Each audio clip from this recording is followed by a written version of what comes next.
Howdy ladies and gentlemen, this is the Hypersonic 55 and today I'm coming with another film review, and this one comes in the shape of the film Scream 4. Now in these times of film remakes, sequels, reboots and continuations of franchises either left behind in the 80s and in this case with the Scream series left in the 90s/early 2000s, it seems inevitable that the Scream films will get another film in its series.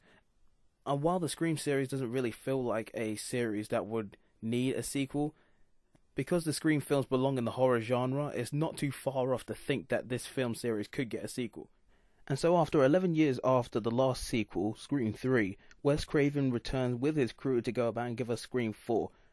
Now, back when Scream number 1 first showed up in the year 1996, it definitely was a very good movie to go about and watch back in the 90s, because back in the 90s, it has to be said that horror films were definitely losing their je ne sais quoi, should I say, that they had in previous decades. But Scream was definitely a great film when it showed up in the year 1996 and revitalized the horror genre by giving us a clever plot, a film that referenced horror films before it but also made fun of it in a way and noting on its cliches, but overall being a great movie. So two more sequels followed in the year 1997 and the year 2000. Now Scream 2, when that showed up in 1997, while it was regarded as a film not as good as the original, some regard it as a sort of better film than the original in some regards. And I definitely like Scream 2. I thought it was really good. Now Scream 3, when that happened to show up in the year 2000, it just felt like, you know, a toned down version of the film and just not necessary. And it definitely was nowhere near as good as its predecessors. And, you know, it's noted as the weakest film in the series. So then, a few years ago, there was all this talk about Scream 4 coming out, and, you know, I was just like, really? You've had a trilogy, and it's been almost 10 years now? Do you really need a sequel? So after all this time, Wes Craven decided that it was time for another film, so that he could reintroduce his slasher films to his fans from the 90s, but also introduce the Scream series for a new generation of fans that were too young at the time to be watching the films. And so we have Scream 4, that comes across as a better film than Scream 3, in the sense that it's more streamlined and straight to the point, with more humor and references to horror cliches and sequels, and reference to actual horror films that have taken place over the course of time and in recent history, like the Saw series as well. But also, in a way, the sort of parodied nature and references to other films of the horror genre sort of take away from the film's seriousness, so then you can't tell throughout the entire movie whether you're meant to go about and take it seriously or whether you're just meant to laugh at it for going about and making all these references and horror cliches apparent. So many things that you're not meant to do in the film, they just go about and do anyway. So it just makes you question overall whether you're meant to go about and like just laugh or whether you're actually meant to keep a straight face. Now, as I mentioned before, Scream 4 doesn't do anything to reinvent the way in which horror films are done, and there's no sort of innovation to the actual film itself. So it makes Scream 4 fall into the category of predictability, and for all the fun that you get to see with Ghostface doing all his crazy antics, he's still killing people the same way with his knives, and, you know, while some of the kills are fairly gory and some are pretty memorable in some cases, most of it is just standard fare, so it doesn't really make you go ooh and ah.